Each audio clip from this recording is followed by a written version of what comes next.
लेके आई हूँ कुमार गौरव सर के जीके जीएस ब्रह्मास्त्र बैच में मॉडर्न हिस्ट्री की रिवीजन क्लास। यदि आप चैनल पर नए हों तो चैनल को सब्सक्राइब अवश्य करें ताकि आपको नोटिफिकेशन मिलता रहे। मॉडर्न हिस्ट्री में हम कांग्रेस के अधिवेशन का रिवीजन कर रहे थे। आज कांग्रेस का अधिवेशन आपका कंप्लीट हो जाएगा। आगे हम 1857 की क्रांति पढ़ेंगे। चलिए देखते हैं कांग्रेस अधिवेशन।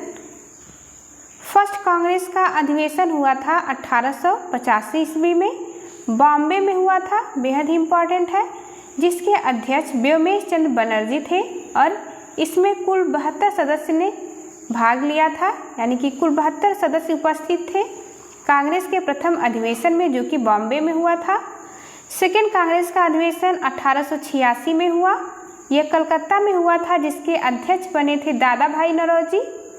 दादा भाई नौरोजी ने 3 बार अध्यक्षता की है, 1886 में, फिर 1893 और 1906 में 3 बार अध्यक्षता दादा भाई नौरोजी के द्वारा किया गया है। दादा भाई नौरोजी के कुछ प्रमुख बिंदु देख लेते हैं जो कि बेहद ही इम्पॉर्टेंट है। इन्हें वयोवृद्ध नेता भी कहा जाता है। प्रति व्यक्ति आय की गणना करने वाले ये प्रथम व्यक्ति हैं दादा भाई नौरोजी। इन्होंने राष्ट्रीय आय की भी गणना की। भारतीय राष्ट्रीय कांग्रेस नाम दादा भाई नौरोजी के द्वारा दिया गया है। धन निष्कासन यानी ड्रेन वेल्थ सिद्धांत दिया है दादा भाई नौरोजी ने और इनका पत्र का नाम है राष्ट्र गोफ्तार, बेहद इम्पॉर्टेंट है। तीसरा कांग्रेस का अधिवेशन 1887 में हुआ, जो कि मद्रास में हुआ था। बदरुद्दीन तैयब जी इसकी अध्यक्षता इन्होंने की। याद रखेंगे, पहली बार बॉम्बे, कलकत्ता और मद्रास में ही यूनिवर्सिटी और हाई कोर्ट की स्थापना हुई थी। उन्हीं तीनों शहरों में कांग्रेस का तीनों अधिवेशन फर्स्ट, सेकेंड और थर्ड आयोजित हुआ। तीसरे कांग्रेस के अधिवेशन जो कि मद्रास में हुआ था, उसके अध्यक्ष थे बदरुद्दीन तैयब जी। ये कांग्रेस के पहले मुस्लिम अध्यक्ष हैं, इसलिए इम्पॉर्टेंट हो जाता है। चौथा कांग्रेस का अधिवेशन हुआ इलाहाबाद में 1888 ईस्वी में, जिसके अध्यक्ष जॉर्ज यूले थे। ये पहले अंग्रेज व्यक्ति थे जो कि अध्यक्ष बने। लंदन में इंडिया नामक पत्र कांग्रेस चलाएगी, यहाँ पे घोषणा की जाती है। पांचवा कांग्रेस का अधिवेशन 1889 में हुआ, जो कि बॉम्बे में हुआ। सेकेंड बार यह बॉम्बे में अधिवेशन होता है। पहला 1885 में हुआ था, जो कि कांग्रेस का प्रथम अधिवेशन था, और पांचवा अधिवेशन जो कि 1889 में हुआ, ये भी बॉम्बे में ही हुआ। इसमें भी दूसरे अंग्रेज अध्यक्ष विलियम वेडरबर्न बने, जिन्होंने एओ ह्यूम की जीवनी लिखी थी। 1896 का जो कि इम्पॉर्टेंट है, हम इम्पॉर्टेंट ही पढ़ेंगे, जो कि एग्जाम में क्वेश्चन बनता है इससे। 12वें क्रम का कांग्रेस का अधिवेशन 1896 में कलकत्ता में हुआ। इसके अध्यक्ष थे रहमतुल्लाह सयानी। यहाँ खास क्या हुआ तो वंदे मातरम को पहली बार गाया गया 1896 के कलकत्ता अधिवेशन में। वंदे मातरम की रचना किसने की थी तो बंकिम चंद्र चटर्जी के द्वारा की गई थी। नोट पॉइंट में देखते हैं, 1890 में कलकत्ता अधिवेशन पहली बार महिला द्वारा संबोधन किया गया। संबोधन किसने किया? पहली महिला थी कादम्बिनी गांगुली, और ये कादम्बिनी गांगुली ही फर्स्ट स्नातक भी थी। 1905 का कांग्रेस का अधिवेशन यह 21वें क्रम का था, जो कि बनारस में हुआ, जिसके अध्यक्ष गोपाल कृष्ण गोखले बने।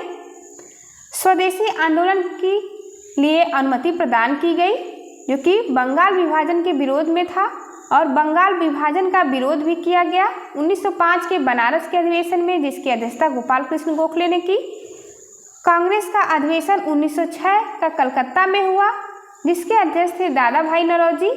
पहली बार स्वराज शब्द यूज किया गया 1906 के कलकत्ता अधिवेशन में, इम्पॉर्टेंट है। 1907 का बेहद ही इम्पॉर्टेंट है, यह सूरत में हुआ था, जिसके अध्यक्ष रास बिहारी घोष थे। इसमें कांग्रेस का विभाजन 2 भागों में हो गया। नरम दल और गरम दल में 2 भागों में कांग्रेस का विभाजन हो गया।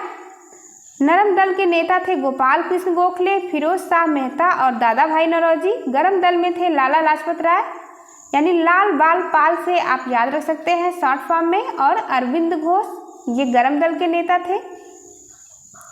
एक ट्रिक की सहायता से आप याद रख सकते हैं। सूरत में यानी कि सूरत रास नहीं आई, यह अधिवेशन 1907 का सूरत में हुआ था और रास से हो गया रास बिहारी घोष, इसके अध्यक्ष का नाम है।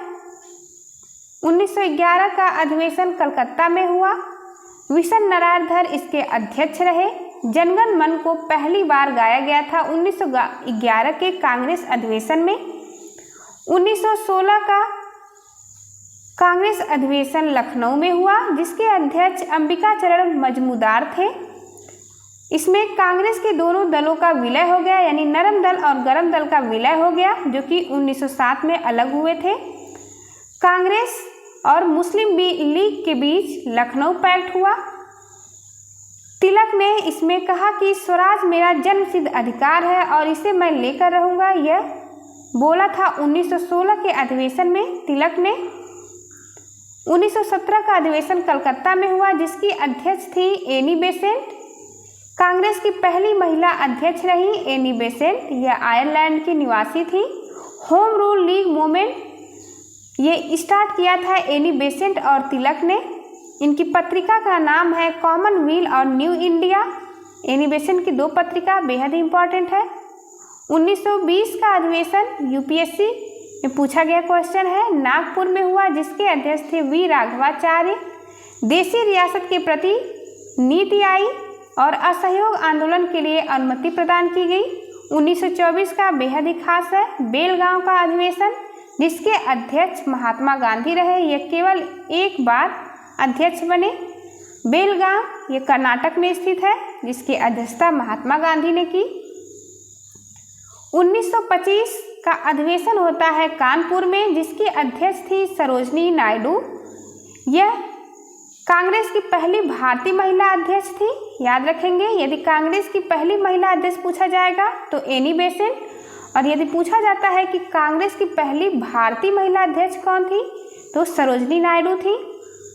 1929 का लाहौर अधिवेशन होता है, यह लाहौर में हुआ, जिसके अध्यक्ष जवाहरलाल नेहरू थे। रावी नदी के तट पर पहली बार पूर्ण स्वराज की मांग की गई। जवाहरलाल नेहरू ने कुल 3 अधिवेशन की अध्यक्षता की है। पहला तो हो गया 1929 का लाहौर अधिवेशन, और लाल फैज से आप याद रख सकते हैं 1936 में लखनऊ में इन्होंने अध्यक्षता की, और 1937 में फैजपुर की अध्यक्षता जवाहरलाल नेहरू ने की। फैजपुर महाराष्ट्र में स्थित है। लाहौर अधिवेशन 1929 में ही दांडी यात्रा का प्रस्ताव पास किया गया और सविनय अवज्ञा आंदोलन के लिए भी अनुमति प्रदान की गई। 1929 के लाहौर अधिवेशन के दौरान ही 26 जनवरी 1930 की तारीख फिक्स की गई स्वाधीनता दिवस मनाने का। 5 मार्च 1931 गांधी इरविन समझौता होता है। सविनय अवज्ञा आंदोलन यहीं पे रोक दिया जाता है, यानी स्टॉप हो जाता है, और सेकेंड गोलमेज सम्मेलन में कांग्रेस भाग लेगी, यह फैसला होता है। 23 मार्च 1931 को भगत सिंह, राजगुरु और सुखदेव को फांसी दे दी जाती है। ऐसा कहा जाता है कि गांधी जी चाहते तो इन लोगों को बचा सकते थे। 1931 के कराची अधिवेशन में भगत सिंह, राजगुरु और सुखदेव की फांसी होने के विरोध में महात्मा गांधी को काले झंडे दिखाए गए, और 1931 के कराची अधिवेशन की अध्यक्षता सरदार वल्लभ भाई पटेल ने की थी। याद रखेंगे, बेहद इंपॉर्टेंट है, यूपीएससी में पूछा गया ये क्वेश्चन है। महात्मा गांधी को काले झंडे कब दिखाए गए तो 1931 के कराची अधिवेशन में महात्मा गांधी को काला झंडा दिखाया गया था, जिसके अध्यक्ष थे सरदार वल्लभ भाई पटेल। और यह बेहद ही इम्पॉर्टेंट है क्योंकि मौलिक अधिकार का प्रस्ताव सर्वप्रथम 1931 के अधिवेशन में ही लाया गया था। 1938 का हरिपुरा का अधिवेशन, जो कि गुजरात में हुआ, जिसके अध्यक्ष थे सुभाष चंद्र बोस। राष्ट्रीय नियोजन समिति का गठन होता है, जिसके अध्यक्ष बनाए जाते हैं जवाहरलाल नेहरू। सुभाष चंद्र बोस के बारे में बेहद ही महत्वपूर्ण पॉइंट देख लेते हैं, जो कि एग्जाम में बार बार पूछा जाता है। सुभाष चंद्र बोस का जन्म 23 जनवरी को हुआ था। इसके उपलक्ष्य में प्रतिवर्ष पराक्रम दिवस मनाया जाता है। सुभाष चंद्र बोस की प्रतिमा इंडिया गेट के कर्तव्य पथ पर हाल ही में लगाई गई है, याद रखेंगे। पहले कर्तव्य पथ का नाम राजपथ था, अब वर्तमान में इसका नाम कर्तव्य पथ हो गया है और यहीं पे सुभाष चंद्र बोस की प्रतिमा लगाई गई है। इनकी सुभाष चंद्र बोस की पुस्तक का नाम है इंडिया स्ट्रगल। 1938 के हरिपुरा अधिवेशन की अध्यक्षता इन्होंने की। 1939 के फॉरवर्ड ब्लॉक की स्थापना सुभाष चंद्र बोस के द्वारा की गई। इनके द्वारा एक नारा दिया गया है जो कि बेहद ही चर्चित है, तुम मुझे खून दो मैं तुम्हें आज़ादी दूंगा। यह नारा किसका है? तो सुभाष चंद्र बोस का नारा है। महात्मा गांधी को सुभाष चंद्र बोस ने ही राष्ट्रपिता कहा था सर्वप्रथम। वेरी इंपॉर्टेंट है। 1939 का त्रिपुरी अधिवेशन जो कि जबलपुर मध्य प्रदेश में हुआ, इसमें 2 अध्यक्ष पद पर खड़े हुए। महात्मा गांधी ने पट्टाभी सीतारमैया को खड़ा किया और एक तरफ थे सुभाष चंद्र बोस। चुनाव में सुभाष चंद्र बोस जीत जाते हैं और इस जीत को गांधी जी ने अपना हार कहा, यानी कि पट्टाभी सीतारमैया की हार गांधी जी ने खुद का हार बताया।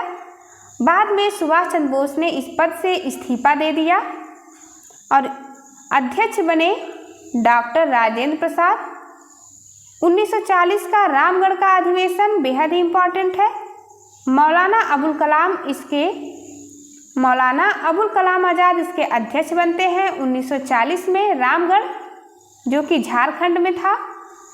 इस समय सेकेंड वर्ल्ड वार शुरू हो जाता है, 1939 से 45 तक चलता है। इस बीच लगातार 6 वर्ष तक अध्यक्ष मौलाना अबुल कलाम आज़ाद रहे, इसलिए सबसे लंबे समय तक कांग्रेस की अध्यक्ष रहने वाले व्यक्ति हैं मौलाना अबुल कलाम आज़ाद और ये सबसे युवा कांग्रेस के अध्यक्ष भी रहे।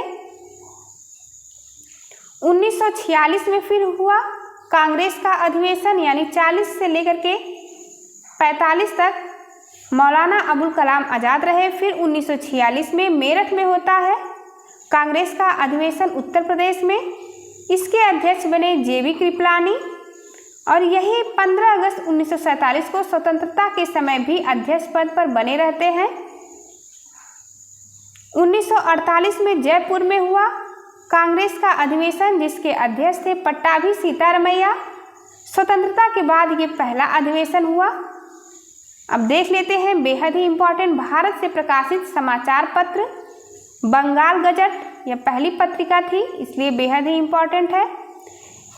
इसके संपादक थे जेम्स ऑगस्टाइन हिक्की। सुधारक पत्रिका के संपादक थे गोपाल गणेश आगरकर। प्रबुद्ध भारत के संपादक स्वामी विवेकानंद। युगांतर के संपादक वरिंद्र कुमार घोष और भूपेंद्र नाथ दत्त थे। तलवार के संपादक वीरेंद्र चट्टोपाध्याय थे। अगला देखते हैं समाचार पत्र और उसके संस्थापक या संपादक। संवाद कौमुदी इम्पॉर्टेंट है, राजा राम मोहन राय इसके संपादक थे। मिरातुल अखबार इसके भी संपादक राजा राम मोहन राय थे, ये दोनों इम्पॉर्टेंट है। केसरी और मराठा ये तिलक की पत्रिका थी। हरिजन ये गांधी जी की है। नवजीवन भी गांधी जी का है। द इंडियन ओपियन भी गांधी जी के द्वारा साउथ अफ्रीका में स्टार्ट किया गया था। अमृत बाजार पत्रिका शिशिर कुमार घोष की है। सोम प्रकाश यह ईश्वर चंद्र विद्यासागर की पत्रिका है। हिंदू वीर राघवाचारी की पत्रिका है। इंडिपेंडेंस यह दैनिक पत्रिका थी मोतीलाल नेहरू के द्वारा। समाचार पत्र और संस्थापक देखते हैं। नेशनल हेराल्ड जवाहरलाल नेहरू थे इसके संपादक। उतंड मार्तंड जुगल किशोर शुक्ल इसके संपादक थे। 1926 की यह पहली हिंदी का पहला पत्रिका था, याद रखेंगे। अल हिलाल इस पत्रिका के संपादक थे मौलाना अबुल कलाम आज़ाद। कॉमरेड इम्पॉर्टेंट है, मोहम्मद अली जिन्ना की है। प्रताप यह गणेश शंकर विद्यार्थी की पत्रिका है। हिंदू पैट्रियाट हरिश्चंद्र मुखर्जी की पत्रिका। गदर मोस्ट इम्पॉर्टेंट, गदर पार्टी की स्थापना 1913 में सैन फ्रांसिस्को यूएसए में हुआ था, उसी के द्वारा यह गदर पत्रिका निकाला गया था। वंदे मातरम इसके संपादक भीकाजी कामा थी, पेरिस में स्टार्ट किया गया था। न्यू इंडिया एनिवेशन की पत्रिका है। अगला समाचार पत्र और संस्थापक देखते हैं। फॉरवर्ड ब्लॉक सुभाष चंद्र बोस की पत्रिका है। बहिष्कृत भारत B.R. अम्बेडकर की। मूक नायक भी मोस्ट इम्पॉर्टेंट B.R. अम्बेडकर की पत्रिका है। कॉमनवेल्थ एनी बेसेंट की पत्रिका है। हिंदू यह महादेव गोविंद रनाडे की पत्रिका है 1881 में। राष्ट्र गोफ्तार दादा भाई नौरोजी की पत्रिका है और इंडियन मिरर देवेंद्रनाथ टैगोर की पत्रिका है। Thank you for watching. चलिए मिलते हैं आपसे अगली वीडियो में, तब तक के लिए नमस्कार।